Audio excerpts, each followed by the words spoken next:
we're not on death row right now. This is a visitor center. Right. But tell me what it's like where you are for most of the day. Where I am in solitary confinement, 24 hours a day, 7 days a week. It's a concrete cell. There aren't even bars like you see here. It's a solid steel door, so you're pretty much sealed inside a vault, 24 hours a day, 7 days a week. There's a small, what do you call it, a small compartment type door on the main door that they can open where they'll slide, you know, your food into you or mail or what have you, but other than that, you don't have contact with anyone. Everything is in your cell, even your showers in the cell. There's a little faucet on the wall where the water comes out, and there's a drain in the floor where it goes down the pipes. You never leave your cell unless it's to come down here for something like this. So is this the only time, because you can kind of see through the window here, is this the only time you see outside? Well, they have a place that they call outside that they'll come by and ask you if you want to go, and you can go to this place an hour a day. It's not actually what people would think of outside. It's basically another cell. The only difference in it and your cell is that there's no bed and no TV. It's sort of like a grain silo where farmers keep grain at. You know, you're not actually standing on the ground, and there's a roof above your head, and there's concrete walls. I guess they call it outside because it's outside your cell. And now, do you have access to, you know, a library or anything like that? No. They have, I've heard they have things like that, like a prison library, but it's mostly for, you know, the people out in population that are walking around out there. Back where I am, we don't see much of anything. The books, things like that I have are ones that people have sent to me, you know, gifts from people who send things off of, you know, Amazon.com, things like that. All the books that I read are my own. And as far as technology goes? The only technology I've had any access to in almost 20 years is a television with the basic TV channels, you know, NBC, ABC, CBS. There's no cable TV. I've never actually seen the internet. I've never used a cell phone. I haven't even seen a computer since I think it was 1986 when I was in junior high school. So there's no technology at all. Wow. I mean, you've grown up on death row. You got there when you were 19. You're almost 36 now. I'll be 36 on December the 11th. That's, I can't wrap my head around that. What is that like to grow up on death row? To live on death row? People ask me that, and I've wrestled with how to describe it to them, and there's almost no way to describe it because most people don't have anything this horrific in their frame of reference to compare it to. So I think it's one of those things I could probably talk about for days and days, and people may think that they have a basic grasp of it or an understanding of it, but in reality, they wouldn't. It's just too horrific for most people to be able to comprehend. How do you keep sane? You have to. One thing I noticed whenever I came in was how most of the people who come to prison, as soon as they walk in the doors, they enter something like a state of suspended animation. They don't grow anymore. They stop. They freeze. It's like when the age they were when they come in, that's what they are forever. And I didn't want that to happen to me. So I had to take it upon myself to deliberately engage in activities that would cause growth, that would cause me to keep moving forward as a human being. And that's what you have to focus on to keep from going crazy. You have to focus on educating yourself. You have to focus on your spiritual practice. You have to focus on keeping yourself as fit as you can physically, mentally, emotionally, because if you don't do it, no one else here is going to. This is basically a storehouse where they hold you until they get ready to kill you. And that's it. Let's go back to when this all started. When Stevie Branch and Christopher Byers and Michael Moore were killed. Did you know these boys? How did this all happen? I'd never even heard of them. They lived, you know, everyone refers to us as the West Memphis Three, but in reality we came from a very small town right on the outskirts of West Memphis called Marion. So we didn't have a great deal to do with West Memphis at all. I didn't know many people there at all. You know, we went to school in Marion. If we went grocery shopping, we went grocery shopping in Marion. Pretty much all of our daily activities revolved around Marion, not West Memphis. So there weren't very many people there that I knew at all. I'd never even seen these children before. So after these boys died, how did you get pinpointed as one of the killers? That's one of the things that we've come up with a lot of information now that we didn't have back then. In essence, what it comes down to is the way I looked. You know, this was a very small town in 1993, and I didn't fit in. The way I dressed, the music I listened to, the books that I read, it stood out in a very small town, and that made me a target. It made people fearful. You know, now they refer to what I was back then as goth. That's a word they use now. Back then, I'd never even heard the word. You know, I just wore what I liked, listened to what I liked, things like that. But back then, you know, things have changed a lot in the almost 20 years that I've been locked up. You know, now I'll see things on television. You'll have housewives that get tattoos and nose rings and things like that. And it wasn't like that back in 1993 in small-town Arkansas. Do you keep in contact with Jesse Misskelley or Jason Baldwin? They don't allow us any sort of contact whatsoever. I think I talked to Jason one time when he was on some sort of crew, some sort of cleaning crew that they brought in to sweep the floors or something like that. And when I saw him, it took me probably a full minute of looking at him before I even recognized him. And what was that like, that moment? Very odd. You know, I heard someone outside my cell door say my name. So I went and looked through the crack of the door, and I could see him standing out there, and I looked at him, and I thought, you know, who is this? Why are you saying my name? And it took it a minute, you know, to click into place, and I realized this is Jason. So it was really weird, because the last time, you know, we had any sort of communication or talked to each other, he was 16, 17 years old. I was 18, 19 years old, so it had been a long time. It was like talking to or seeing an entirely different person, someone you don't even know, because both of us, you know, like you said, I've grown up in prison, he's grown up in prison, so it was two entirely different people meeting each other for the first time. Do you remember, I want to show you this real quick, do we have that video? I want to show you this, it's a video of when you were first arrested and all of that, and kind of what you remember. Some of these clips. I can't see very well. I'm not wearing my glasses. Okay. I'll try and move it up here as close as possible. Have you seen a laptop before? On TV.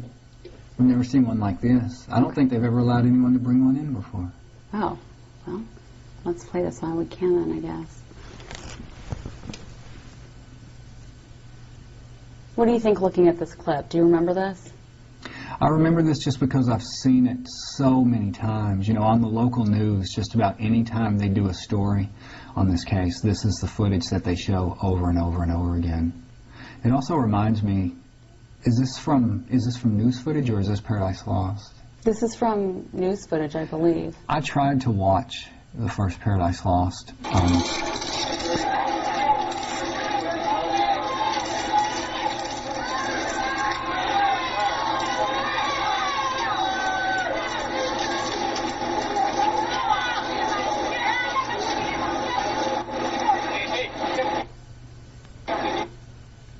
Let me try and turn this up.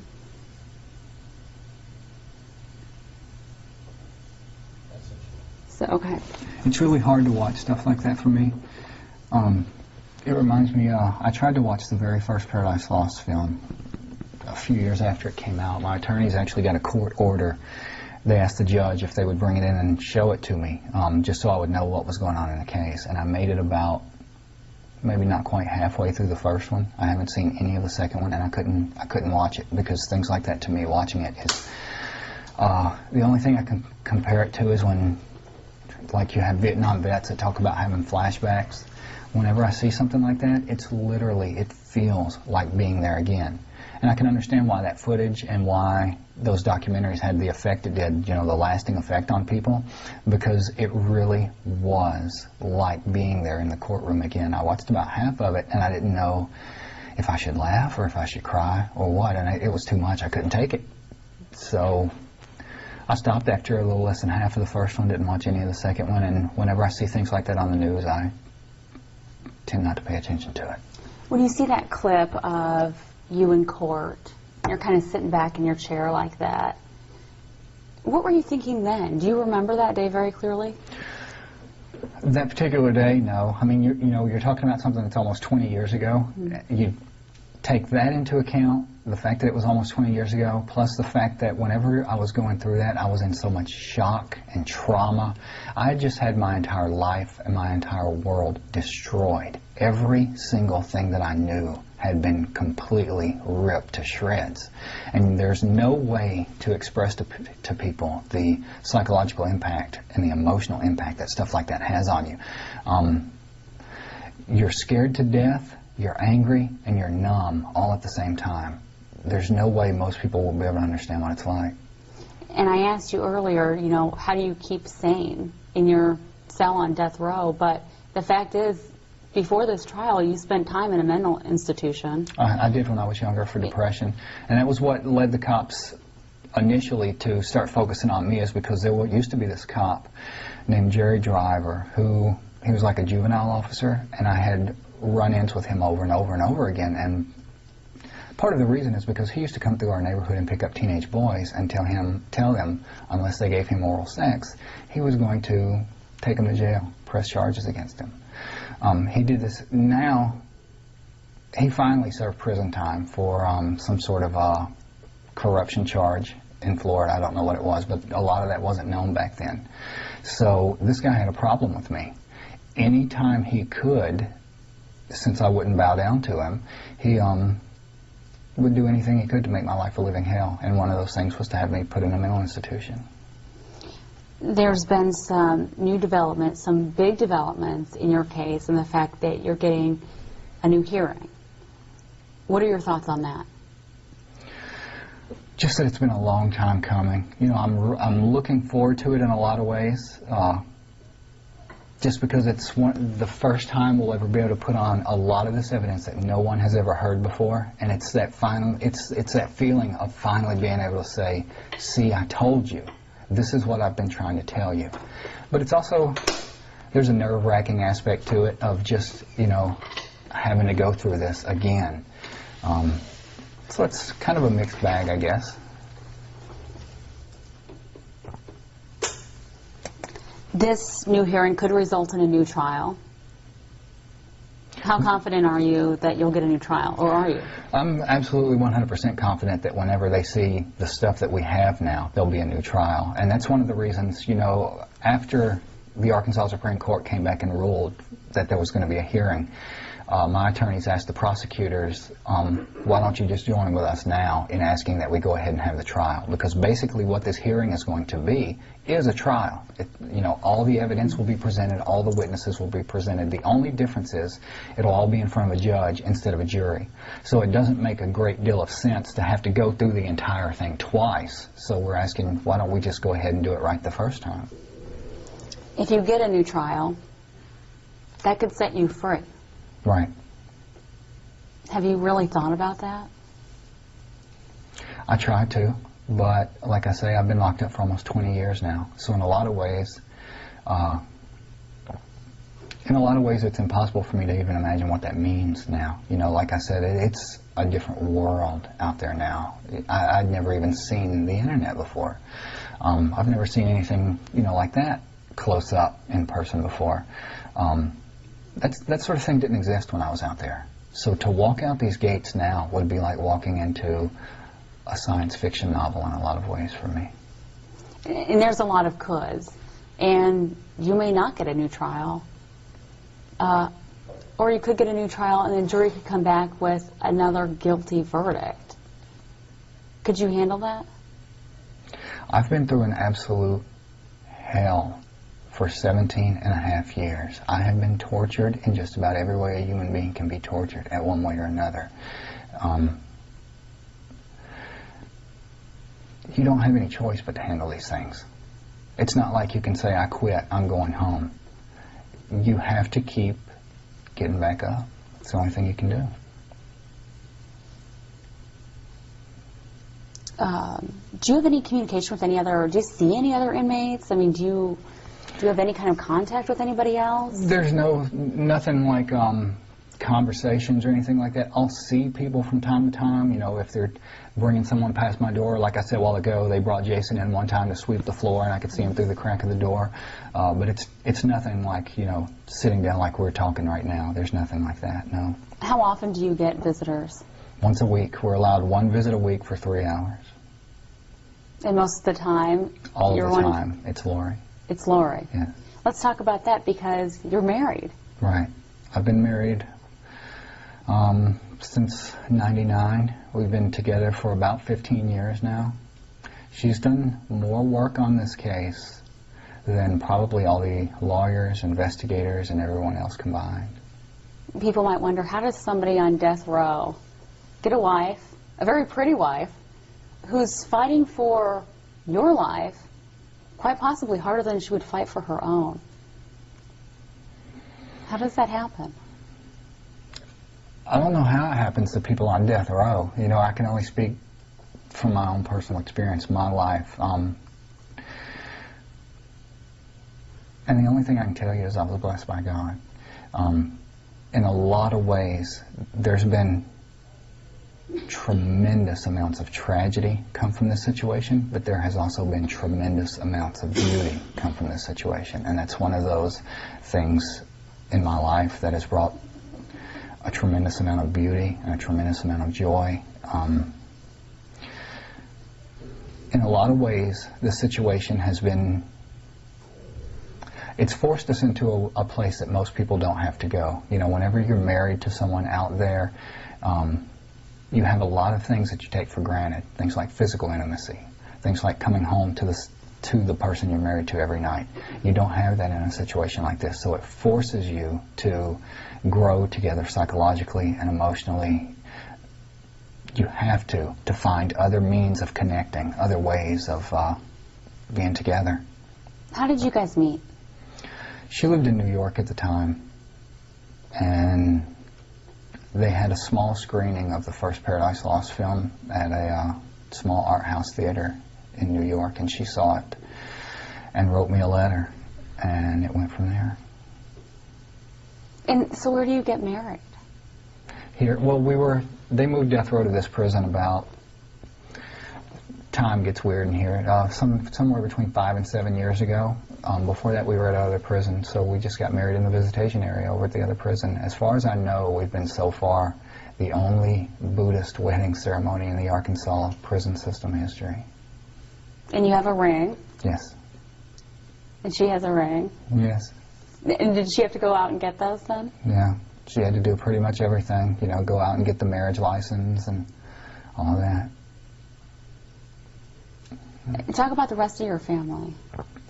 My family, you know, I grew up in a world where I only have a 9th grade education, and that's more education than anyone else in my family has. We come from a background of absolute and complete poverty beyond what most people in this country can imagine in this day and age. When you take all that to begin with and then throw this case on top of it, it broke my family. It destroyed my family in a lot of ways. In a lot of ways, life stopped for my family whenever this case started. And a lot of people don't think about how this isn't just about me, you know, everything that's going on right now. This is about my entire family. It's about the victims' families. It's about all of the people that, you know, it ripples outward like throwing a rock into a pond. You know, there's not just one initial hit and then it stops. There's a lot of pain involved in this case. Let's talk about, you have a son? I have a son. He's almost the exact same age that I was whenever I was arrested. Do you see him? Not as often as I'd like.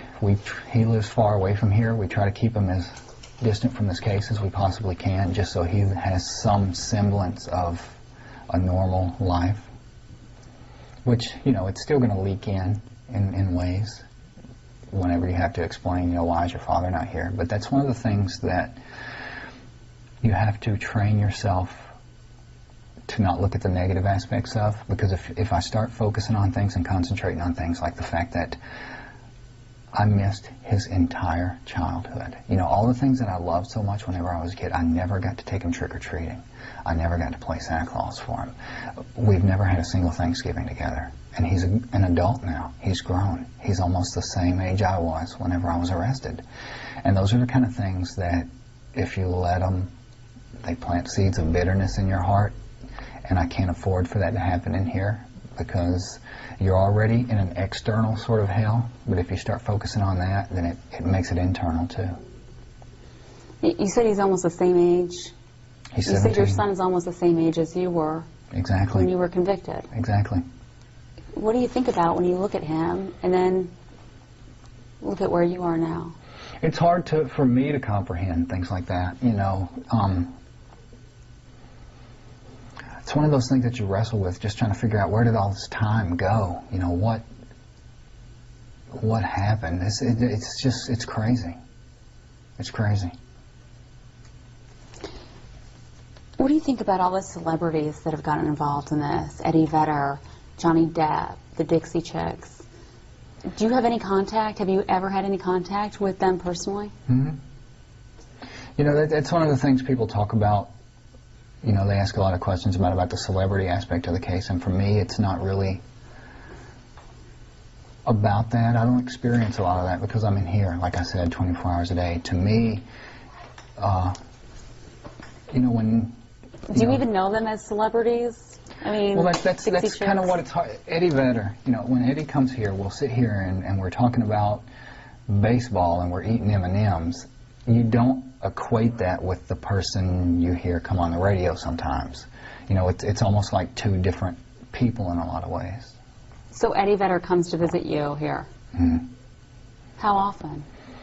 Not as often as he wants to, but often. This is, you know, I don't like to talk about,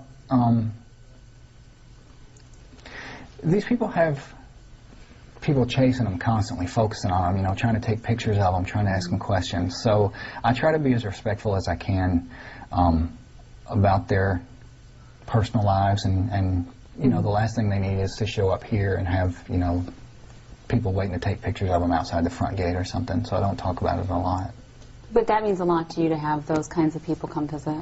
Yeah, you know, that was one of the things, like whenever they had the big concert in Little Rock a while back, and I think most people focused on the celebrity aspect of it, but for me, I guess the thing that meant the most to me, or had the most impact for me, was the fact that it was done completely and entirely out of love. You know, these are people that Lori and I both have known for years, and that have come to mean a great deal to us in our lives, and they didn't gain anything from doing this. You know, it didn't boost their careers, they didn't make huge amounts of money off of it. It was done purely and entirely out of love for us. Has Johnny Depp been to visit you here?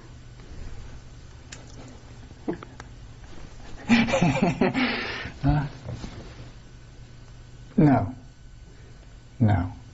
He hasn't been here to the prison yet. You know, there's a lot of...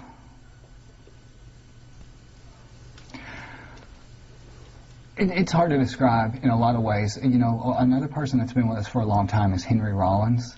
And I think one of the things, I got a letter from him a couple days ago, and one of the things he was talking about, and this is one of the same ways that Johnny feels, and it's kind of personal, but Henry was talking about how the reason he doesn't want to come here is because he doesn't want to have to see me like this. He doesn't want to have to see me in this environment, treated this way by these people. He wants it to be on equal ground. So Henry and Johnny have both been with us. You know, I told him, don't worry about it. It's one of those things, you've been with us in mind, you've been with us in heart, you've been with us in spirit for years now, and that's what matters. So you talk with them back and forth in letters. Right. Did you keep all those letters? No. If it's something important, I'll send it out to Lori, and she keeps it. You know, she's had to rent an entire storage facility to hold a lot of stuff. All the books that I've read in the time that I've been here, the letters that I wanted to keep, things like that, she had to rent an entire storage facility because there's so much of it. Wow, okay. This was a question I was thinking about last night as I was going to bed. You know, we think about what we're going to do at work the next day, or things you have to do around the house. What do you think about when you go to bed at night? Different things on different days, I guess.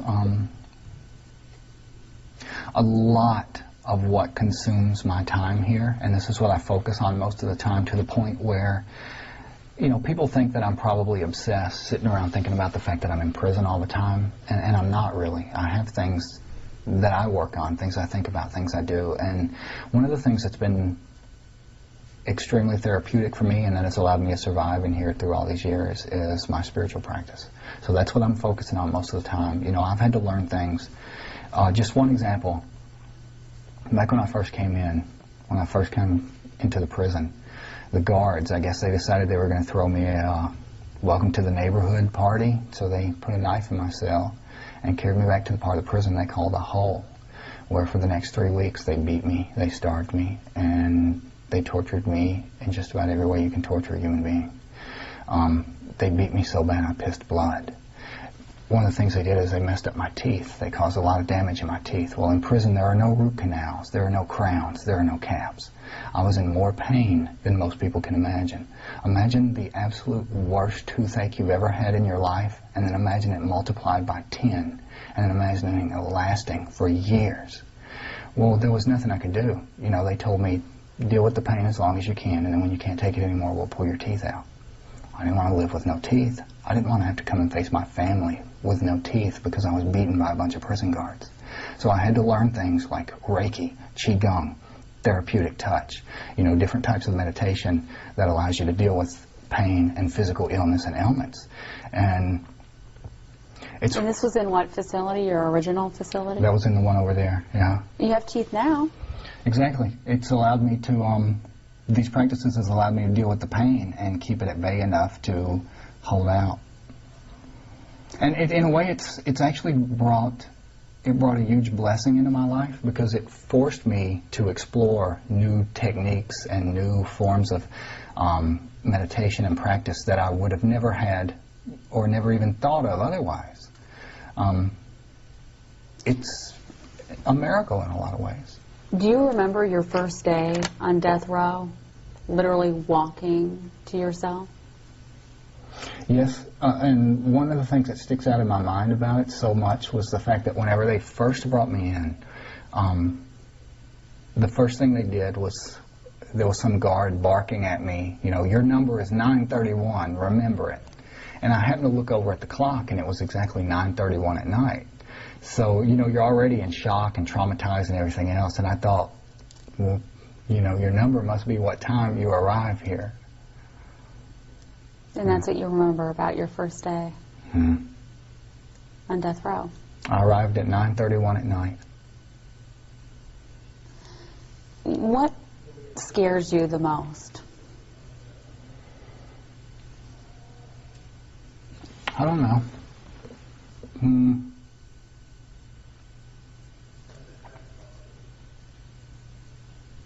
I don't know. I wouldn't even know how to begin answering that.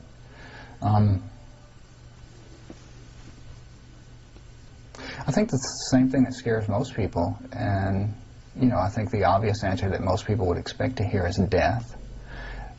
But I don't think that's what scares most people the most. I think what scares most people the most is emotional pain, emotional trauma, heartache, things like that. That's what most people are the most scared of, because those are the things that hurt more than anybody else. Do you think about the day that you're scheduled to die? No. You know, when they train race car drivers, they tell them, don't look at the wall. Look at the track, look at the other cars, look inside your car, don't look at the wall. Because if you look at the wall, sooner or later you're going to plow into it. Whatever you look at, that's the direction your life is going to go in. That's the direction your energy is going to pull you in. So no, I don't think about that, because I don't want to hit the wall. Now the prosecution in this case, they stand by the jury verdict, and a jury did convict you. What do you say to people who think that you are guilty and that you are in the very place that you should be? All I would do is ask them, take a few minutes to educate themselves on the case. You know, probably what they've heard are rumors, ghost stories, you know, whatever it is that gets passed around out there. If they actually took even half an hour, 30 minutes, to look at the evidence of this case, what was and was not introduced there, what what was said, what the experts said, what the new evidence is now, then I don't think they'll feel that way anymore. Do you have any regrets? Or what regrets?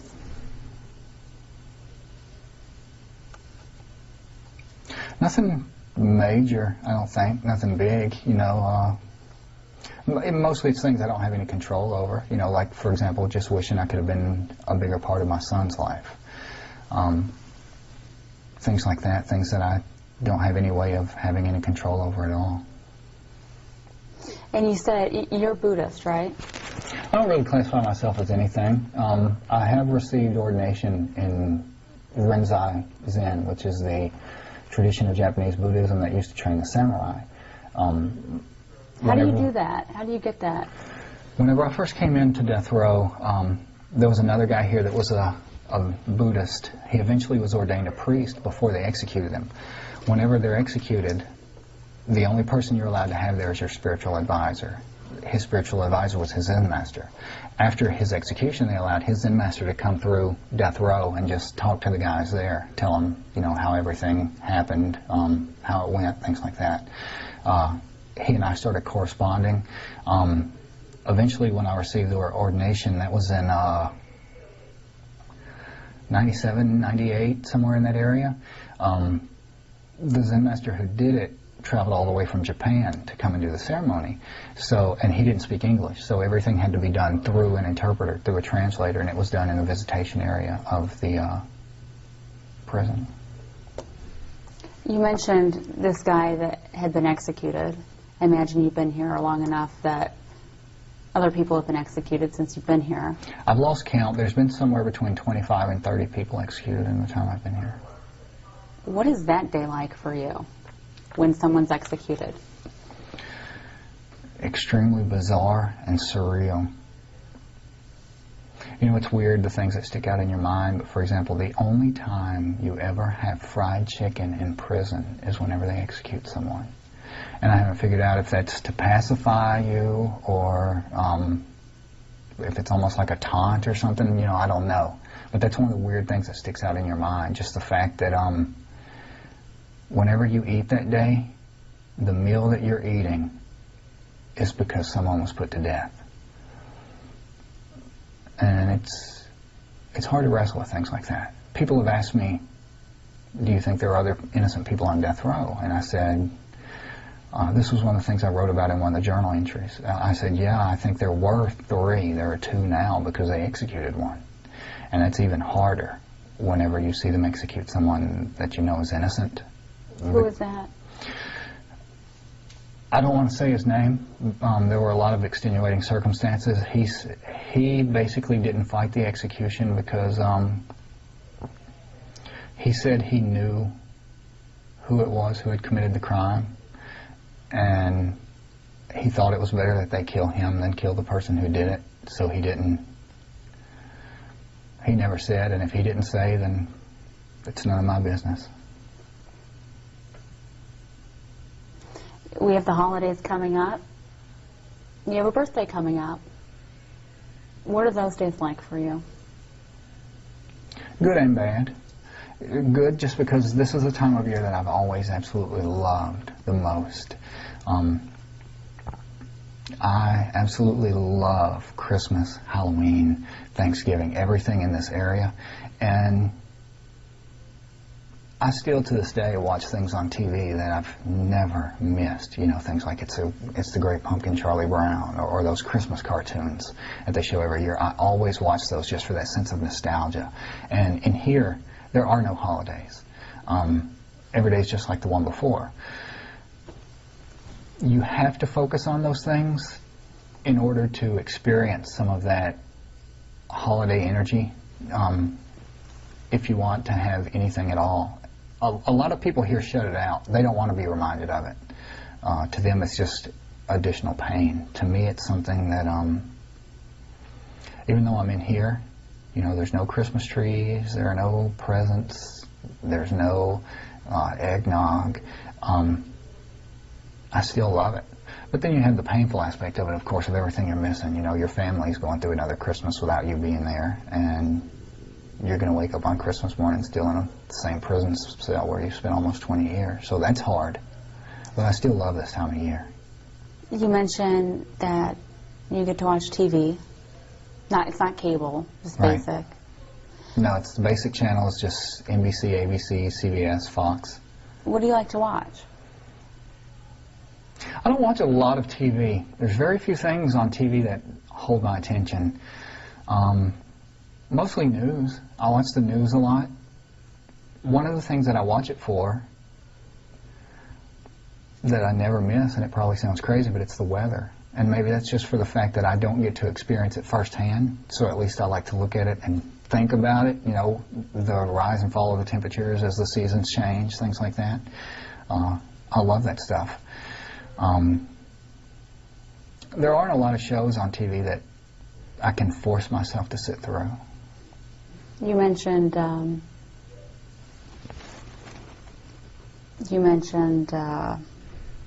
you like to watch the weather on the news, and that you hadn't seen a computer since, or been on one at least, since 1986. Right. Do you watch these shows, and particularly the news, and think, is there anything that stands out that you're think, wow, who knew that would be in existence? Or when you hear about the iPad. Well, one of the things that I guess a lot of people are taking for granted now, I'll see it on shows sometimes. You know, I don't watch a lot of TV, but I'll leave the TV on, and I'll look at it every now and then and see something happening. So I'll see something like, say, for example, Oprah Winfrey. If Oprah's on, and they've got someone on there that's a guest, but they're not actually in the studio, they're doing something they call Skype. Well, when I was a kid, this was like some fantasy thing. You know, they would tell us, you know, one day you're going to have telephones where you don't just talk to the person, you sit there and you look at them face to face while you're talking. And I would always think, yeah, right, like that's going to happen. And now it seems to be something everybody takes for granted, something very common. If you do get a new trial and eventually get set free, what will you do out here, as you keep calling it? In a way, I'm glad I missed a lot of that stuff, the computer stuff, the Facebook, and, you know, all that sort of stuff, because now I don't really have an interest in it, and it seems to be the thing that consumes most people's lives. For me, the thing that I'm really most interested in is spagyric alchemy, dealing with herbs, alternative methods of healing. You know, the things I was talking about a while ago, how I had to learn these alternative methods myself just to keep my sanity and maintain my physical health, because things like that don't even exist in here. I'd like to be able to take those things that I've learned and keep expanding on them in ways that I don't have access to in here, you know, things like herbalism, and maybe help other people with it, you know, keep expanding it, acupuncture, acupressure, things like that. Is there anything else you want to add that you'd like to tell people, or that you think people would be interested in knowing? I don't think there's anything I can think of off the top of my head other than just thank you for listening to this. Thank you for giving this case your attention for all these years. And it has made a difference, and I do appreciate it.